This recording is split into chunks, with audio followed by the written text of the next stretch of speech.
après on va. Walay bur bi yàlla xam na ne ginnaaw loolu ami rek laa bëgg man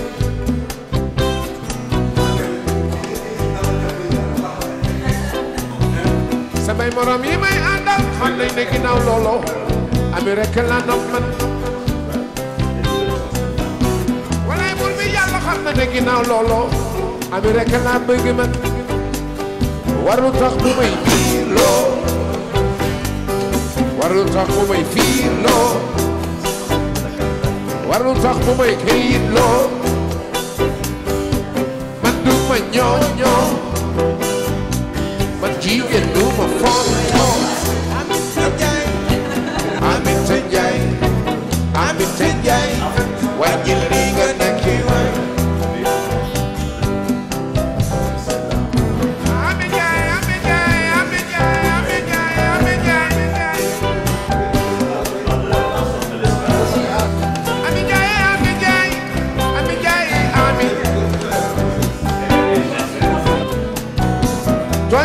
benn yoon ma dal di la baal nga dellu tooña ci ma dal di la baal nga xepp saaga ma dey ma génn la sama xel ma di la xamal ni man jigéen du ma fontoo Aminata Njaay Aminata Njaay Aminata Njaay wàññi li nga nekk ci man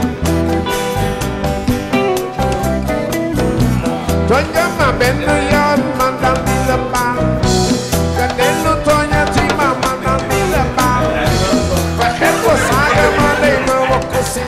Et quand tu écris, tu parles et tu écris comme ça ou tu... Généralement, c'est quand tu penses pendant des mois et des mois à dire c'est quand je suis fatigué de peindre, je complète avec l'écriture.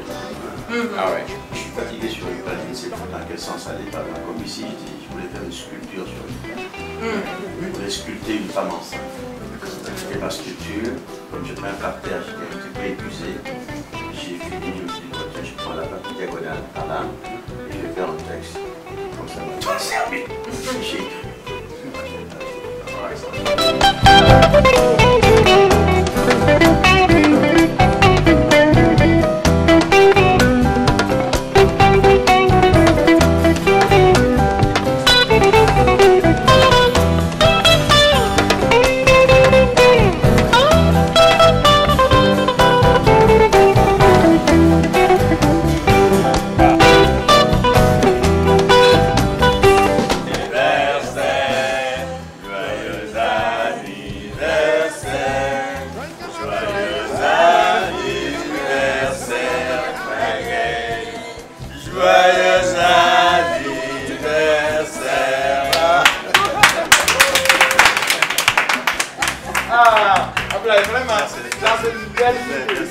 Ami Njaay ami oh ami oh chéri oh ami wàññi li nga nekk waay oh ami oh ma chéri oh ma lady wàññi li nga nekk waay adduna du noonu wàññi li nga nekk waay man du ma ñooño wàññi li nga nekk waay jigéen du ma fonto wàññi li nga nekk waay kiilu kooko wàññi li nga nekk waay ami du nii du noonu wàññi li nga nekk waay ami wàññi li nga nekk waay wàññi li nga nekk waay wàññi li nga nekk waay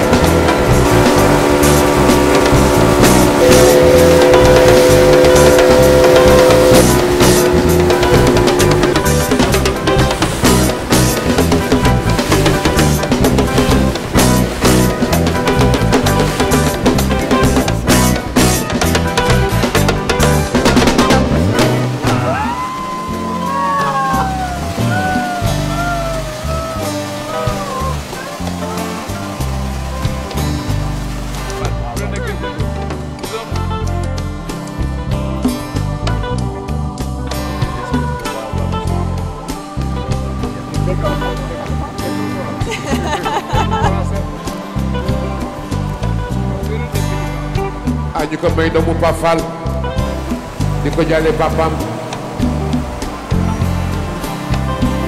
yàlla na ko yàlla yërëm di yëpp doomu Mbay Fall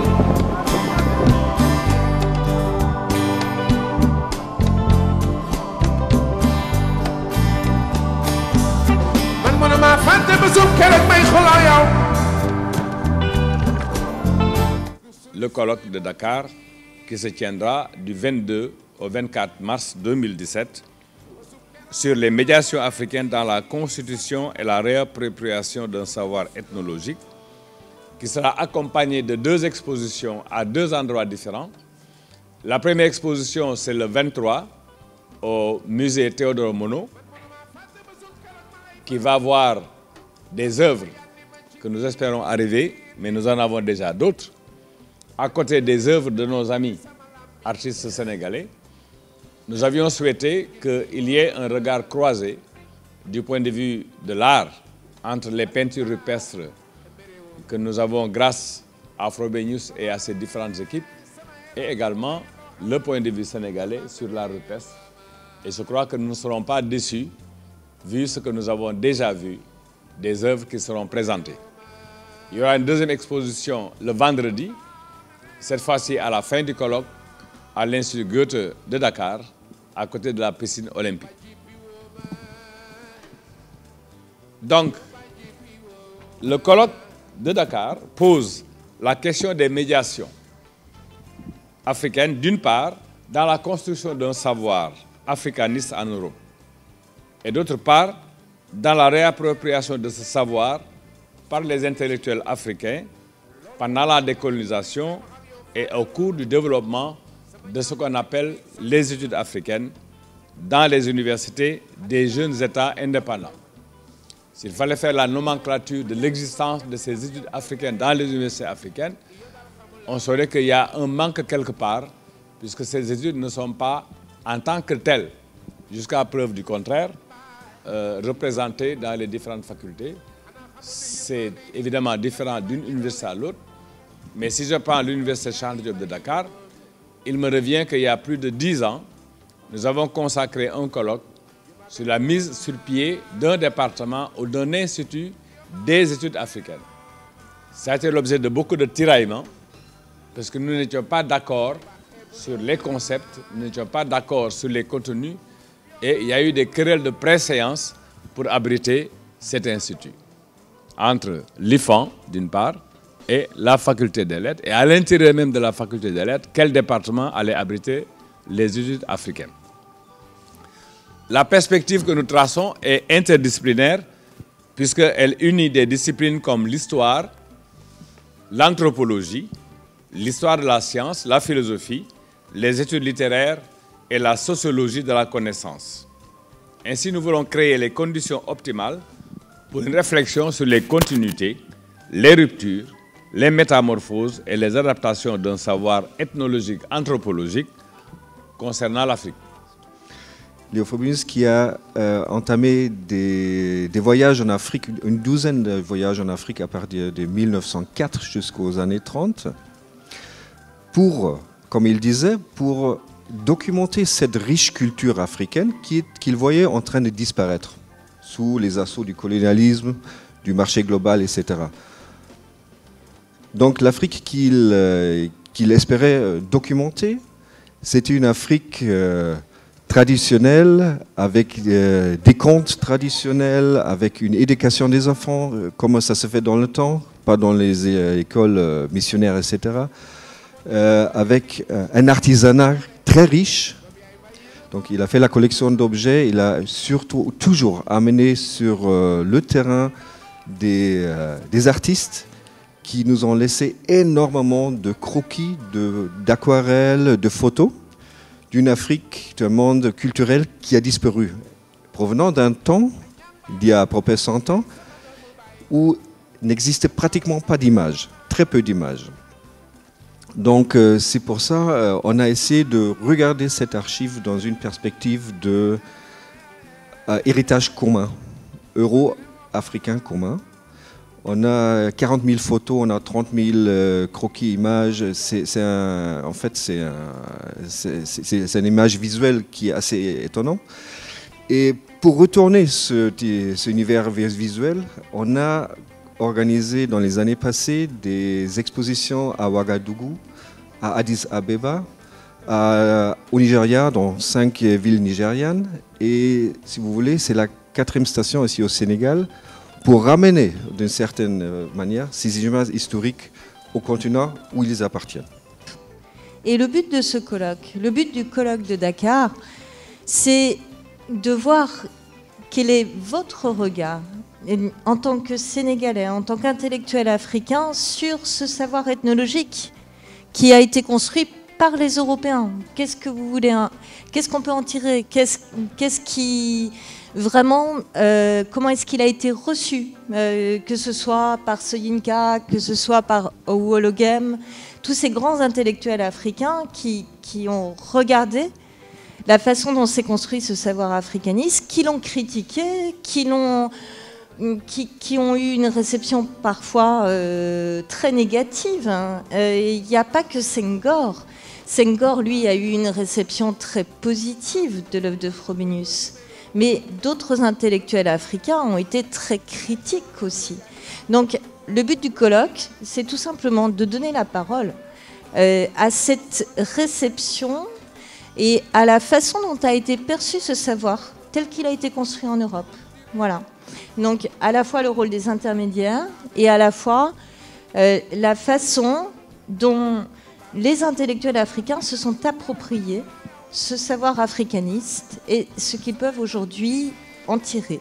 Alors, à l'intérieur de cette manifestation que nous organisons à Dakar, qui est la dernière d'un long programme, il fallait que ce soit en Afrique et pas ailleurs, il fallait que ce soit à Dakar et pas ailleurs, parce que des ethnologues européens qui parlent avec des ethnologues européens en Europe, même avec nos amis africains, c'est pas la même chose que de se déplacer finalement sur le terrain de l'autre et entendre ce que les autres ont à dire à partir de leur propre terrain. C'est très très différent d'entendre la voix de l'Afrique à partir de l'Afrique que d'entendre la voix de l'Afrique à partir des intellectuels africains magnifiques qui viennent en Europe. Je pense que c'est très très différent. Et du coup, il fallait que nous venions ici. Nous sommes absolument ravis de l'accueil qui nous est fait. Nous sommes ravis de pouvoir organiser avec nos amis africains cette exposition, dont d'autres parleront mieux que moi. Nous sommes ravis de pouvoir organiser aussi ce colloque, et je pense que nous y apprendrons beaucoup. Nous sommes là pour apprendre, nous sommes là pour dire, mais nous sommes là avant tout pour apprendre, nous sommes là pour entendre, et j'espère que nous entendrons de la part de nos amis sénégalais beaucoup de choses que nous n'avons pas entendues. Nous sommes là pour le dialogue, nous sommes là pour la confrontation, j'allais dire utile, la confrontation où l'un et l'autre entendent les choses. Et je suis sûr que les choses se dérouleront telles que nous les avons.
Sama bi nga bokkal wala sa dëkkandoo yi nga dëkkal yaa koy defal mbokki jàmbur doo ci jëlee lu la neexoo bi complexe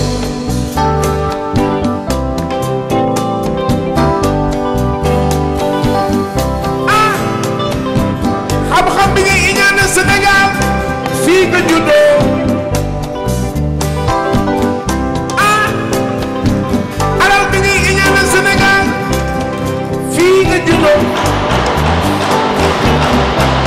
yaa koy def ci réewu jàmbur doo si jëlee lu la neexoo bi complexe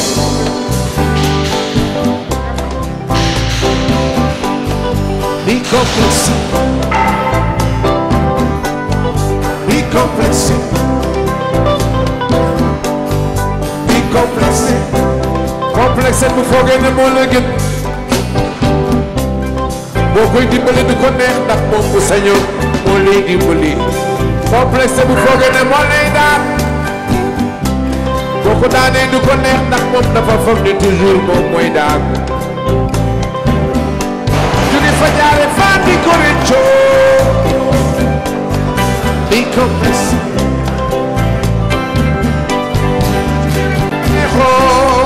Be complex.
Un colloque international sur médiation dans le transfert des savoirs ethnologiques.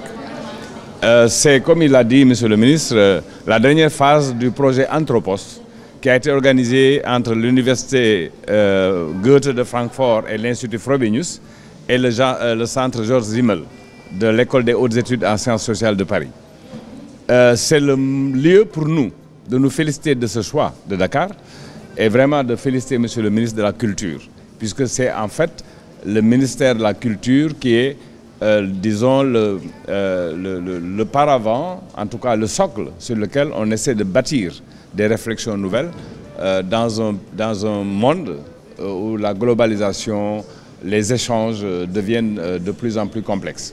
Donc, pendant longtemps, l'ethnologie ne s'est pas intéressée à ce qu'on appelait les intermédiaires, les traducteurs, les interprètes, ceux qui ont été à la base d'une transmission du savoir local vers des explorateurs, vers des ethnologues et plus tard vers des anthropologues. Mais je pense que je ne peux pas dire plus que monsieur le professeur Magué Kassé l'a dit sur le sens et la signification de ce colloque international qui est le dernier d'une série organisée à travers le monde sur la médiation, sur les médiateurs africains.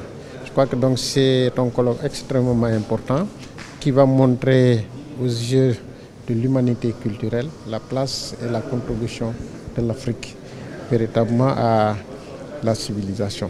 Je crois que donc le colloque est une très très bonne chose. Nous attendons les conclusions. Et ce qui me réjouit le plus, c'est que au-delà de la réflexion intellectuelle, il y a quand même une exposition sur les peintures, sur la peinture. Et ces trois artistes qui ont été choisis, parce que plus ou moins influencés par les peintures de Léo Frobenius. Et je crois que ce serait une belle rencontre entre l'expérience européenne antique, mais également l'expérience sénégalaise.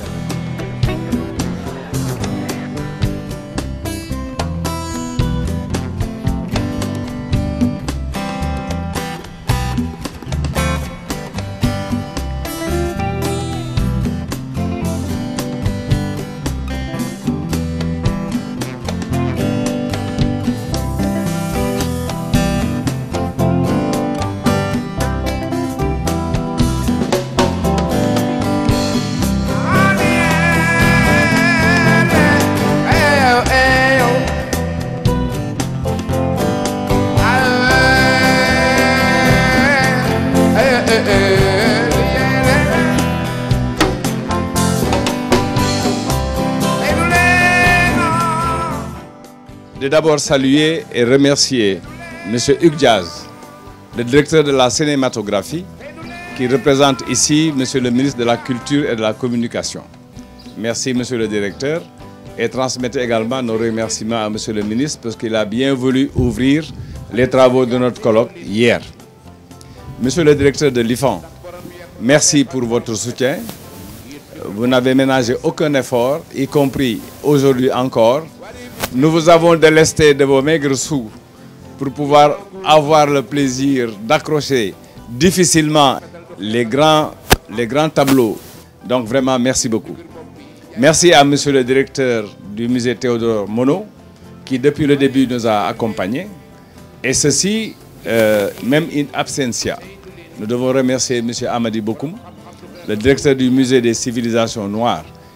Merci également aux artistes sénégalais, en l'occurrence et en premier lieu, honneur aux dames. Je ne suis pas féministe du tout.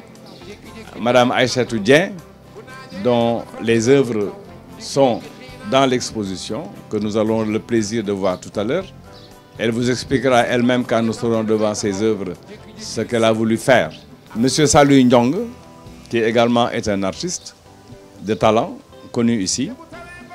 Monsieur Abdoulaye Diallo, qui va prendre la parole tout à l'heure au nom des artistes, que nous remercions pour sa disponibilité et sa générosité et son talent.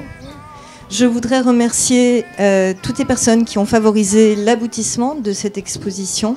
Ces œuvres d'art rupestre ont été considérées comme de l'art et ont fasciné les artistes du XXe siècle.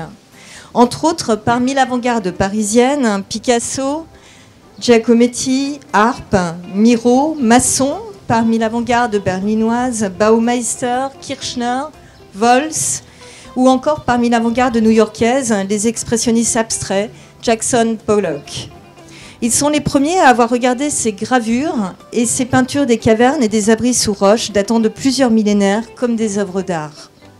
En Europe, Altamira et plus tard Lascaux. En Afrique, les abris sous roches d'Afrique australe, notamment des actuels territoires de Namibie, du Zimbabwe, du Lesotho et d'Afrique du Nord, de l'Atlas saharien notamment, des actuels territoires de l'Algérie, de la Libye et de l'Égypte. Ce dialogue entre art préhistorique et art contemporain est une nouvelle fois perpétué ici, à Dakar, et c'est avec grand plaisir que nous avons travaillé avec Saliou Ndiong, avec le berger de Ngor et Aïchatou Dieng. Et je laisse donc maintenant la parole au berger de Lille, Abdoulaye Diallo. Monsieur le directeur de la cinématographie, représentant de Monsieur le ministre de la Culture, Monsieur le directeur général de l'IFAN, Monsieur le conservateur Malick Ndiaye, Messieurs les participants au colloque, Mesdames et Messieurs, permettez-moi, professeur, de commencer d'adresser mes premiers remerciements aux participants de ce colloque-là. Honnêtement, hier matin, je me retrouvais dans mon jean comme en 1978 quand j'ai rejoint Paris pour la première fois. J'ai énormément appris.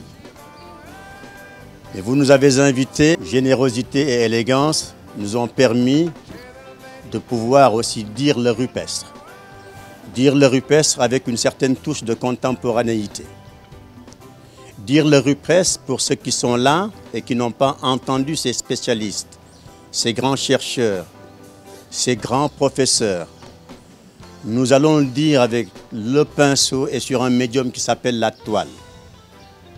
Ce ne sera qu'un ensemble de signes, un ensemble de caractères, un ensemble de dessins qui, bien décryptés, nous annoncent souvent une information planifiée, un mode de vie à un moment bien précis, un mode de vie à un temps particulier et dans une zone particulière.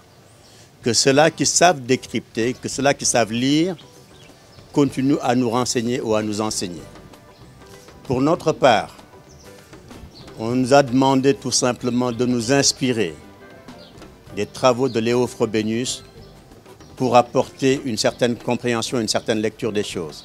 Mais vous comprendrez que celui qui est arrivé à l'art tardivement, formaté autrement, technicien, ne peut pas traiter de l'art sans passer par la géométrie.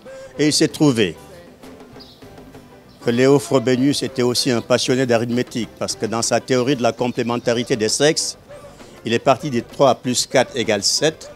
Et comme par extraordinaire, un certain artiste qu'on appelle le berger de l'île d'Ungor a toujours eu une passion pour le 4 et le 7 qu'il considère être le chiffre de la vie. Donc point de convergence.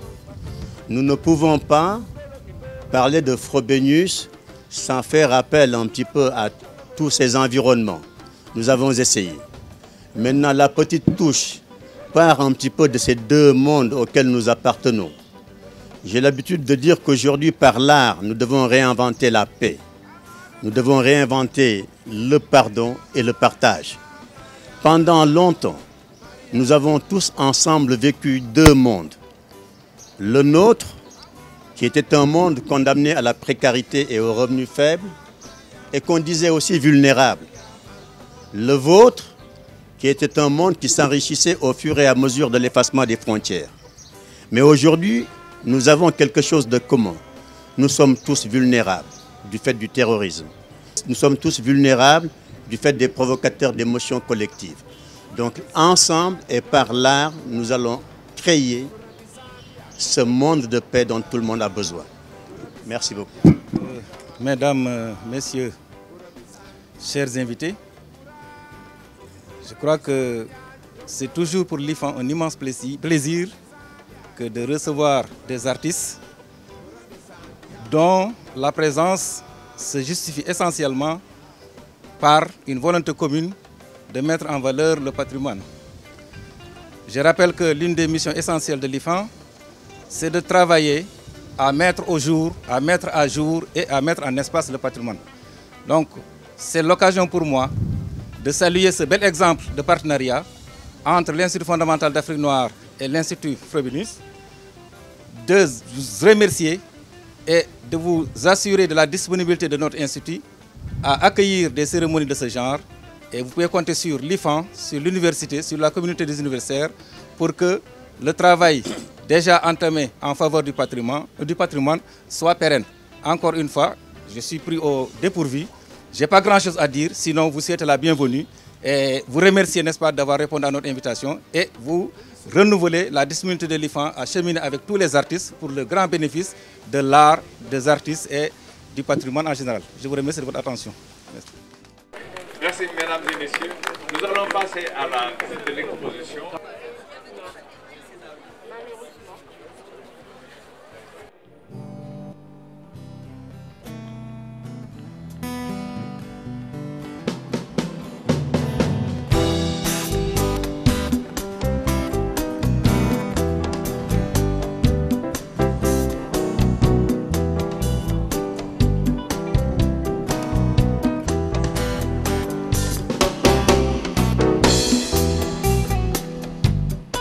Dans cette salle, en fait, on a voulu donc vraiment montrer la contribution africaine à la constitution d'un savoir africaniste.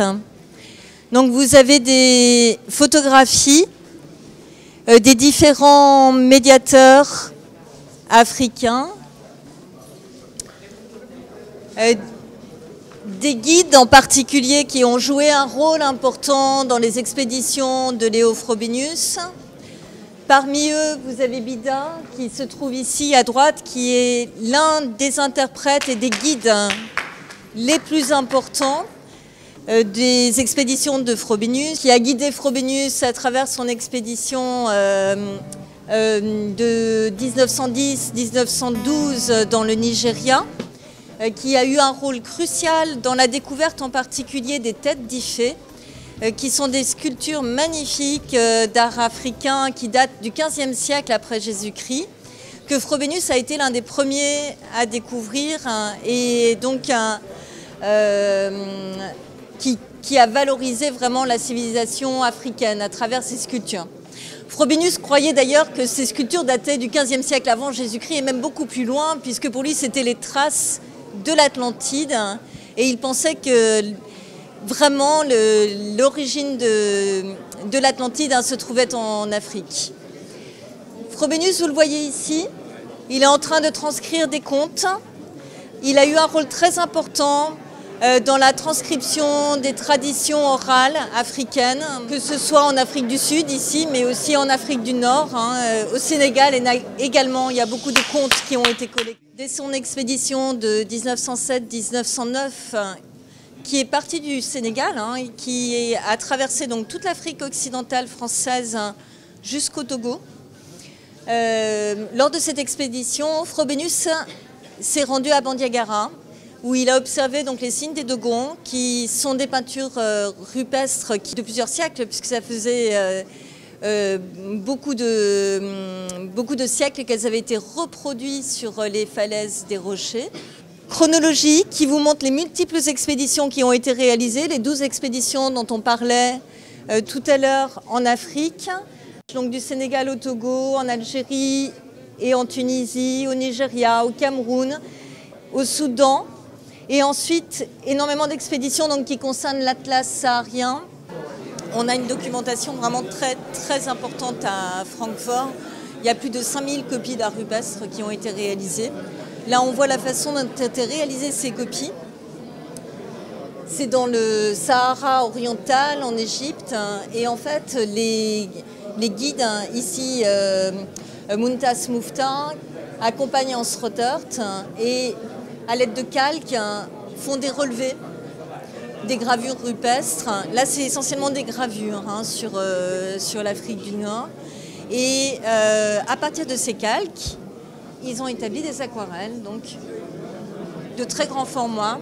Le but étant vraiment de représenter ces gravures et peintures rupestres dans la conformité avec l'original.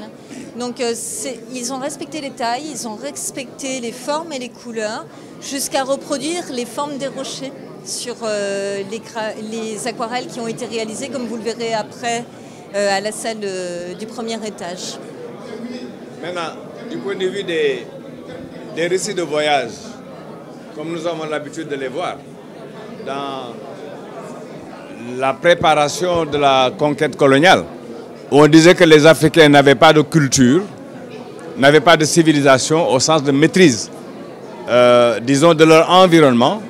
On voit ici que Frobenius a été très objectif pour dire l'urbanisation des villages, si je peux parler ainsi, en tout cas, la manière dont les villages africains avaient été tracés.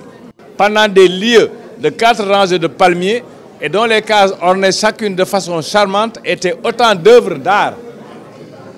Aucun homme qui ne porte des armes somptueuses de fer ou de cuivre, aux lames incrustées, aux manches recouvertes de peau de serpent. Partout des velours et des étoffes de soie. Chaque coupe, chaque pipe, chaque cuillère était un objet d'art parfaitement digne d'être comparé aux créations du style roman européen. Je crois que ça aussi, c'est très objectif, malgré la controverse que les expéditions de Frobenius ont pu soulever, malgré certaines réserves qu'on a pu avoir par rapport à son œuvre, quand même, il a fait preuve de beaucoup d'objectivité dans la description des lieux qu'il a visités. Voilà. Je vais vous laisser peut-être continuer à l'étage. Mais tu nous accompagnes. Je vous donne plus d'étapes.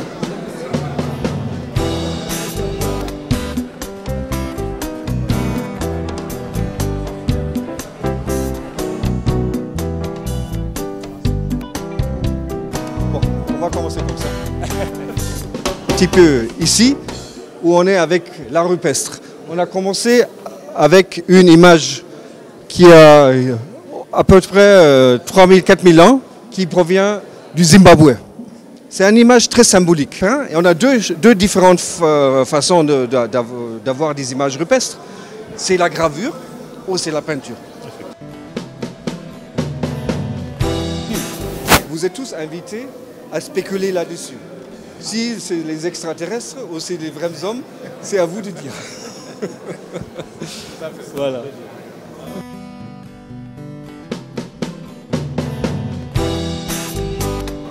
En rendant hommage à Frobenius, j'ai pris une partie effectivement de ses œuvres que j'ai travaillées. C'est la partie qui part un petit peu d'un vers noyé pour aller vers Frobenius. Et là, j'ai pris un langage dogon. Ce langage dogon correspond aussi à un langage totalement lébou, Ce qu'il faut savoir, c'est que je peins dans un environnement lébou.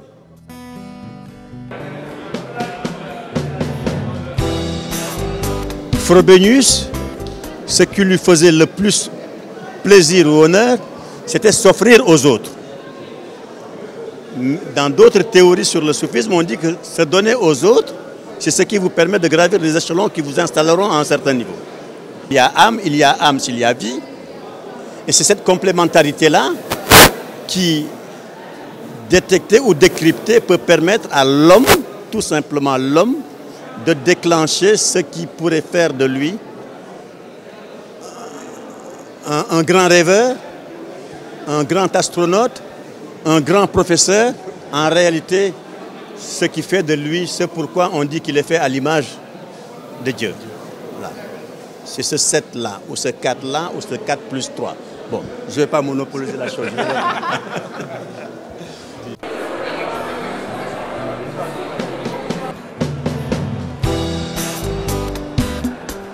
Bon, là, je travaille avec des bases qui reflètent notre continent. C'est le jaune et l'ocre. Avec des matières qui montrent un peu le temps, le passé, la vieillesse de ces œuvres. Là, je voulais montrer deux animaux qui se sont penchés sur les montagnes. Bon, c'est ça. Donc, j'ai passé par deux étapes. Donc, j'ai passé par l'étape d'imprégnation à travers les images que Maguette nous a envoyées à travers une clé. Et les images que nous avons envoyées à travers le catalogue de Hélène. On a fait beaucoup de dessins. J'ai fait comme à l'académie, comme à l'école. J'ai fait beaucoup de dessins pour m'imprégner de la chose. Et puis, je suis passé par l'étape suivante, la création. L'expression, je suis passé par l'expression. À travers mon support et à travers des techniques, le savoir-faire de chez moi. À travers la peinture, au couteau, puis la couture avec les fils à ma disposition. Tous mes trois tableaux portent le même nom.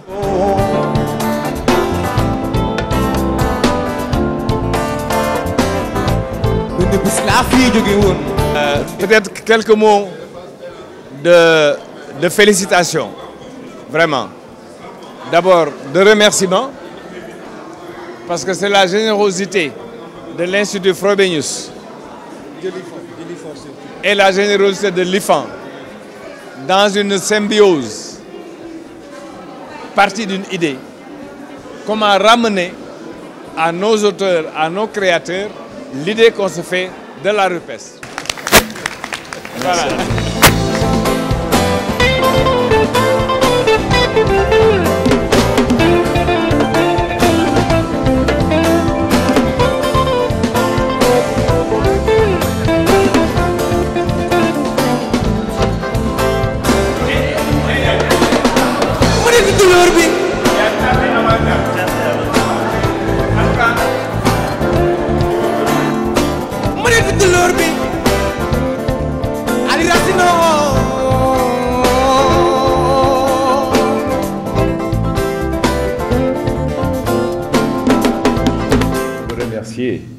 D'avoir associé ma personne à cette entreprise et au-delà l'université Cheikh Anta Diop de Dakar.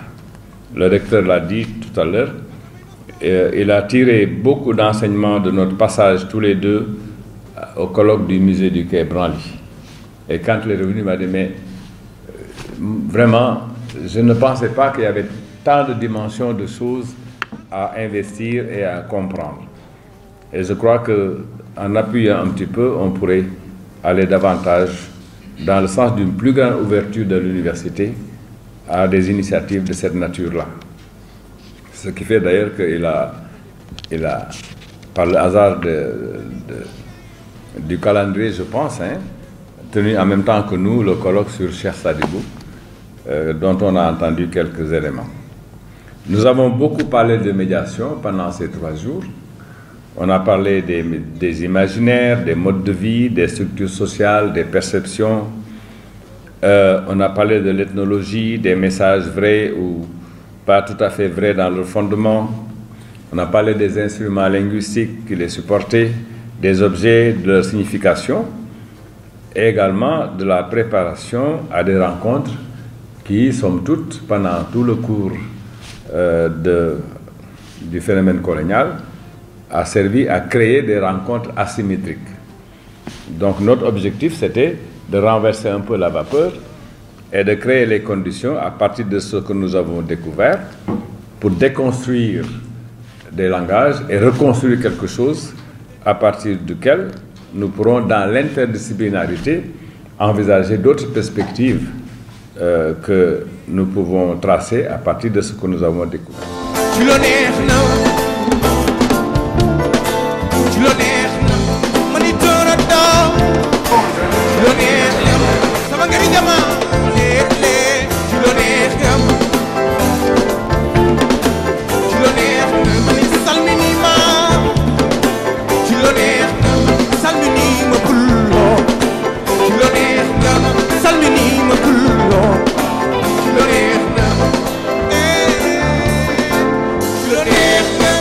Donc aujourd'hui, nos trois artistes que tu vois là, oui. Nous commençons par la dame Aïssatou Dieng, Dieng, pardon, peut-être qu'il va t'épouser, on ne sait pas. Aïssatou Dieng, Saliou Nyong, et c'est lui qui a surnommé Abdoulaye Diallo le berger de Ngor, parce qu'il habite à l'île de Ngor. Oui. Un peintre talentueux, comme son homologue à côté et son ami Saliou. Et ils nous ont fait l'amitié, voilà, l'amitié de participer, et tu nous as fait l'amitié de nous aider à confectionner ce magnifique catalogue que nous avons devant nous et que nous avons distribué depuis hier. Je suis très heureux de vous accueillir ici. Merci beaucoup d'être venu et d'assister à une chose qui est tout à fait inouïe pour notre institut. Je suis très heureux de terminer mon séjour avec vous et avec ces tableaux de l'Antiquité africaine. C'est quelque chose de formidable et je dirais c'est quelque chose, on ne pourrait pas espérer mieux. Voilà. Profiter de cette occasion pour remercier ce grand monsieur qui nous a offert énormément de visibilité en finançant ce catalogue des artistes sénégalais, remercier à travers lui donc l'Institut Goethe et essayer tout simplement de me suffire de ce que les âmes orientées ont dit en traduisant cette toile. Je dis, nous artistes, à la limite, ce que nous savons faire, c'est peut-être observer. Me disent les philosophes indiens, l'homme peut subir trois types d'orientation, celle du regard qui le limitera à l'observation des choses, peut-être que nous sommes dans cette catégorie, mais il y en a qui subissent l'orientation de l'esprit, qui les renvoie à la contemplation des choses, et ceux qui ont les âmes orientées, donc qui sont linkés au beau. Ceux-là sont linkés au beau, et c'est la raison pour laquelle ils savent lire les choses. Nous, nous ne savons pas lire les choses. Nous essayons de restituer tout simplement ce que notre inconscient nous demande de lâcher sur un médiocre qui s'appelle la toile. Et maintenant, par générosité, on nous appelle des artistes. Mais enfin, est-ce que nous le sommes réellement? Voilà, je vais tout simplement encore une fois dire merci. Merci pour tout ce que vous avez fait pour nous.